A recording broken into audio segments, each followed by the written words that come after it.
Good morning all of you. Welcome to free thinker motive. आज के इस video में हम क्लास 6 के ज्योग्राफी एनसीईआरटी के चैप्टर 4 को देखेंगे। पिछले वीडियो में हम चैप्टर 3 तक देखे थे। चैप्टर 4 में मानचित्र है। जब हम पूरी पृथ्वी का अध्ययन करना चाहते हैं तब ग्लोब हमारे लिए काफी उपयोगी साबित होता है, लेकिन जब हम पृथ्वी के केवल एक भाग जैसे अपने देश, राज्यों, जिलों, शहरों तथा गांवों के बारे में अध्ययन करना चाहते हैं तो यह हमारे लिए उतना उपयोगी साबित नहीं होता है। ऐसी स्थिति में हम मानचित्र का उपयोग करते हैं। मानचित्र पृथ्वी की सतह या इसके एक भाग का पैमाना के माध्यम से चपटी सतह पर खींचा गया चित्र है। जानेंगे पैमाना क्या होता है। तो पैमाना वास्तविक दूरी और मानचित्र की दूरी के अनुपात को पैमाना कहते हैं। जैसे मानचित्र पर किसी क्षेत्र को दर्शाने के लिए हम पैमाना मानते हैं। पैमाना जैसे 1 सेंटीमीटर बराबर 5 किलोमीटर मानते हैं या फिर 1 सेंटीमीटर बराबर 10 किलोमीटर मानते हैं, उसी को हम पैमाना कहते हैं। पृथ्वी ज्वाइड शेप की है। पृथ्वी की सतह जो है वह कर्व है। जब हम इस सतह को किसी चपटी सतह पर पैमाने के आधार पर खींचने की कोशिश करेंगे तो यह पूरी तरह से चपटी नहीं होगी। एक गोलाकार सतह को पूरी तरह से चपटा करना असंभव है। मानचित्र हमारी विभिन्न जरूरतों के लिए आवश्यक है। कुछ मानचित्र एक छोटे क्षेत्र को एवं कुछ तथ्यों को दर्शाता है। दूसरे मानचित्र में एक बड़ी किताब की तरह तथ्य हो सकता है। जब बहुत से मानचित्रों को एक साथ रख दिया जाता है तब एक एटलस बन जाता है। एटलस विभिन्न प्रकार के अलग अलग पैमाने से खींची गई मापों पर आधारित होता है। मानचित्रों से एक ग्लोब की अपेक्षा हमें ज्यादा जानकारी प्राप्त होती है। मानचित्र विभिन्न प्रकार के हो सकते हैं। मानचित्र मुख्यतः 3 प्रकार की होती है। एक भौतिक मानचित्र, दूसरा राजनीतिक मानचित्र और तीसरा थीमेटिक मानचित्र। जो भौतिक मानचित्र होता है उस मानचित्र में हम पठार, पर्वत, मैदान, नदी, महासागर को देखते हैं। जो राजनीतिक मानचित्र होता है उसमें हम देश, गांव, राज्य, नगर इस सब को देखते हैं।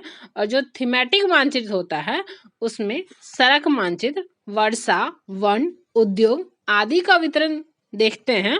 बुक में भौतिक मानचित्र के बारे में देखते हैं।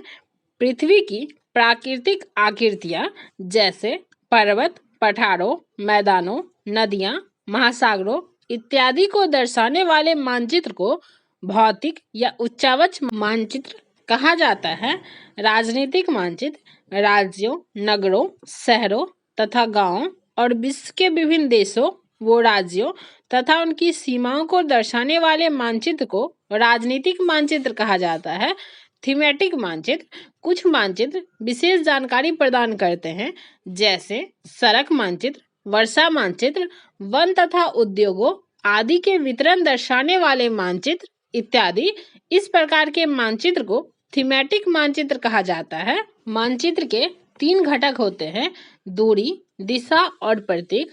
दूरी को देखते हैं।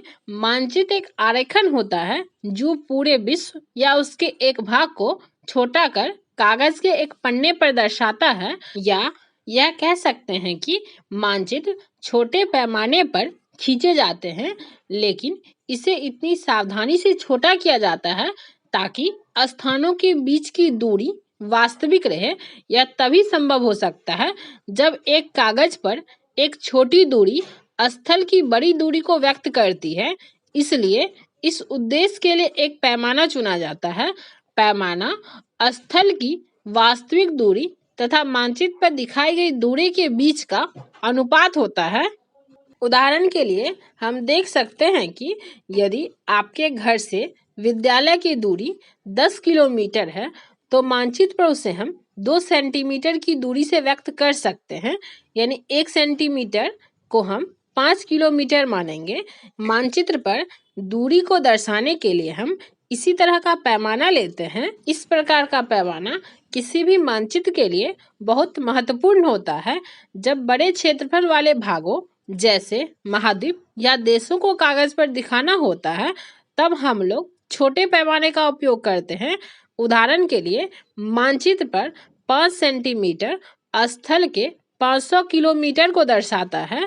इसको छोटे पैमाना वाला मानचित्र कहते हैं। जब एक छोटे क्षेत्रफल वाले भाग जैसे आपके गांव या शहर को कागज पर दिखाना होता है तब हम बड़े पैमाने का उपयोग करते हैं। जैसे स्थल पर 500 मीटर की दूरी को मानचित्र पर 5 सेंटीमीटर से दर्शाया जाता है। इस प्रकार के मानचित्र को बड़े पैमाने वाले मानचित्र कहते हैं। मानचित्र के 3 घटक थे, दूरी, दिशा और प्रतीक, जिसमें हम दूरी को देखे हैं। अब दिशा को देखते हैं। ये जो स्क्रीन पे आपके सामने जो चित्र है, इसमें देखिए ऊपर की तरफ नॉर्थ उत्तर है, नीचे की तरफ साउथ यानी दक्षिण है। यदि आप दाएं देखते हैं तो ईस्ट पूर्व है और यदि बाएं देखते हैं तो वेस्ट पश्चिम है। आपके स्क्रीन पे जो ये चित्र है इसे आप देखिए, नॉर्थ और ईस्ट के बीच को यानी उत्तर और पूर्व के बीच को नॉर्थ ईस्ट उत्तर पूर्व कहा जाता है और ईस्ट और साउथ के बीच को यानी पूर्व और दक्षिण के बीच को साउथ ईस्ट यानी दक्षिण पूर्व कहा जाता है। साउथ और वेस्ट के बीच को यानी दक्षिण और पश्चिम के बीच को दक्षिण पश्चिम साउथ वेस्ट कहा जाता है और नॉर्थ और वेस्ट उत्तर और पश्चिम के बीच को नॉर्थ वेस्ट उत्तर पश्चिम दिशा कहा जाता है। अधिकतर मानचित्रों में ऊपर दाहिनी तरफ तीर का निशान बना होता है जिसके ऊपर अक्षर उत्तर लिखा होता है। यह तीर का निशान उत्तर दिशा को दर्शाता है। इसे उत्तर रेखा कहा जाता है। जब आप उत्तर के बारे में जानते हैं तब आप दूसरी दिशाओं जैसे पूर्व पश्चिम तथा दक्षिण के बारे में पता लगा सकते हैं। 4 मुख्य दिशाओं उत्तर दक्षिण पूर्व एवं पश्चिम को दिखाया गया है। वे प्रधान दिग्बिंदु कहे जाते हैं। बीच की 4 दिशाएं उत्तर पूर्व, दक्षिण पश्चिम तथा उत्तर पश्चिम के बीच वाली दिशाओं की मदद से किसी भी स्थान का सही स्थिति का पता लगाया जा सकता है। हम दिक्सूचक की सहायता से किसी स्थान की दिशा का पता लगा सकते हैं। यह एक यंत्र है जिसकी सहायता से मुख्य दिशाओं का पता लगाया जा सकता है। इसकी चुंबकीय सुई की दिशा हमेशा उत्तर दक्षिण दिशा में होती है। एनसीईआरटी में ये चित्र दिखाया गया है। इस चित्र में कुछ चित्र बना हुआ है जो प्रतीक चिन्ह है। उसके बाद इसमें दिशा को भी दर्शाया गया है। उसके बाद दूरी को भी 1 सेंटीमीटर और 10 मीटर का पैमाना माना गया है दूरी के लिए। प्रतीक को देखते हैं। यह किसी भी मानचित्र का तीसरा प्रमुख घटक है। किसी भी मानचित्र पर वास्तविक आकार एवं प्रकार में विभिन्न आकृतियां जैसे भवनों, सड़कों, पुलों, वृक्षों, रेल की पटरियां या कुएं को दिखाना संभव नहीं होता। इसलिए वह निश्चित अक्षरों, छायों, रंगों, चित्रों तथा रेखाओं का प्रयोग करके दर्शाया जाता है। ये प्रतीक कम स्थान में अधिक जानकारी प्रदान करते हैं। इन प्रतीकों के इस्तेमाल के द्वारा मानचित्र को आसानी से खींचा जा सकता है तथा इसका अध्ययन करना आसान हो जाता है। अगर आप एक क्षेत्र की भाषा को नहीं जानते हैं तो आप किसी से दिशाओं के बारे में नहीं पूछ सकते। तब आप चिन्हों की दिशाओं के द्वारा मानचित्र से जानकारी प्राप्त कर सकते हैं। मानचित्रों की एक विश्वव्यापी भाषा होती है जिसे सभी आसानी से समझ सकते हैं। इन प्रतीकों के उपयोग के संबंध में एक अंतर्राष्ट्रीय सहमति है जिसमें ये जो चित्र आपके स्क्रीन पे दिखता है इसमें रेलवे लाइन में बड़ी लाइन, मीटर लाइन और रेलवे स्टेशन को प्रतीक चिन्ह के द्वारा दर्शाया गया है। सड़कों में पक्की सड़कें और कच्ची सड़कें को दर्शाया गया है। सीमा से अंतर्राष्ट्रीय, राज्य और जिला को दर्शाया गया है। नदी में कुएं, तालाब, नहर और पुल को दर्शाया गया है। मंदिर में गिरजाघर, मस्जिद, छतरी को दर्शाया गया है। पोस्ट ऑफिस, पोस्ट एवं टेलीग्राफ ऑफिस, पुलिस स्टेशन को दर्शाया गया है। बस्ती, कब्रिस्तान का चित्र बना हुआ है। पेड़ और घास का भी प्रतीक चिन्ह बना हुआ है। ये प्रतीक रूढ़ प्रतीक कहलाते हैं। ये किसी भी मानचित्र में यही प्रतीक मिलेंगे आपको। विभिन्न रंगों का उपयोग भी इसी उद्देश्य से किया जाता है।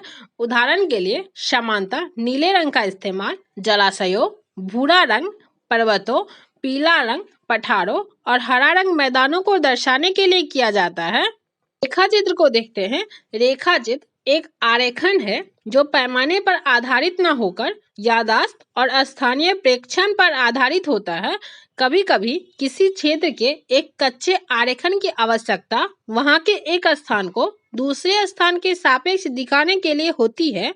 मान लीजिए कि आप अपने मित्र के घर जाना चाहते हैं, लेकिन आपको रास्ते की जानकारी नहीं है। आपका मित्र अपने घर के रास्ते को बताने के लिए एक कच्चा आरेखन बना सकता है। इस प्रकार कच्चे आरेख को बिना पैमाना की सहायता से खींचा जाता है तथा इसे रेखाचित्र मानचित्र कहा जाता है। खाका को देखते हैं। एक छोटे क्षेत्र का बड़े पैमाने पर खींचा गया रेखा चित्र को खाका कहा जाता है। एक बड़े पैमाने वाले मानचित्र से हमें बहुत सी जानकारियां प्राप्त होती है, लेकिन कुछ ऐसी चीजें होती है जिन्हें हम कभी कभी जानना चाहते हैं, जैसे किसी कमरे की लंबाई और चौड़ाई, जिसे मानचित्र में नहीं दिखाया जा सकता। उस समय हम लोग बड़े पैमाने वाला एक रेखा चित्र खींच सकते हैं, जिसे खाका कहा जाता है। चैप्टर 4 समाप्त होता है। इसके अभ्यास प्रश्न को देखते हैं। पहला क्वेश्चन का पहला है, मानचित्र के 3 घटक कौन कौन से हैं? इसका आंसर होगा, मानचित्र के 3 घटक हैं, दूरी, दिशा और प्रतीक। दूसरा क्वेश्चन है, प्रधान दिग्बिंदु कौन कौन से हैं? इसका आंसर होगा, नॉर्थ, साउथ, ईस्ट और वेस्ट प्रधान दिग्बिंदु हैं। नेक्स्ट क्वेश्चन है, मानचित्र के पैमाने से आप क्या समझते हैं? तो मानचित्र के पैमाने वास्तविक दूरी और मानचित्र की दूरी के अनुपात को पैमाना कहा जाता है। नेक्स्ट क्वेश्चन है, ग्लोब की अपेक्षा मानचित्र अधिक सहायक होती है, क्यों? तो ग्लोब की अपेक्षा मानचित्र अधिक सहायक होती है क्योंकि ग्लोब एक सिंपल डायग्राम है। मानचित्र से हमें बहुत सी जानकारियां मिलती है। ग्लोब पृथ्वी की एक छोटी सी मॉडल है, उस पर हम किसी छोटे शहर या देश विस्तार से नहीं देख सकते हैं। वही मानचित्र पर हम छोटे शहर, नगर, गांव को देख सकते हैं। नेक्स्ट क्वेश्चन है, मानचित्र एवं खाका के बीच क्या अंतर है? तो मानचित्र पैमाने के साथ बनाया जाता है, किसी क्षेत्र का छोटा सा निरूपण होता है, और खाका छोटे से क्षेत्र का बड़े पैमाने पर खींचा गया रेखाचित्र होता है। नेक्स्ट क्वेश्चन है, कौन सा मानचित्र विस्तृत जानकारी प्रदान करता है? तो इसका राइट आंसर होगा, इसमें पूछ रहा है कौन सा मानचित्र, यानी बड़े मानचित्र या खाका मानचित्र। तो इसका आंसर होगा, खाका मानचित्र विस्तृत जानकारी प्रदान करता है। नेक्स्ट क्वेश्चन है, प्रतीक किस प्रकार मानचित्रों के अध्ययन में सहायक होते हैं?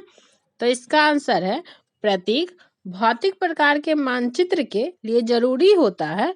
भौतिक प्रकार के मानचित्र में नदी, पर्वत, पठार, मैदान को दर्शाने के लिए उपयोग किया जाता है।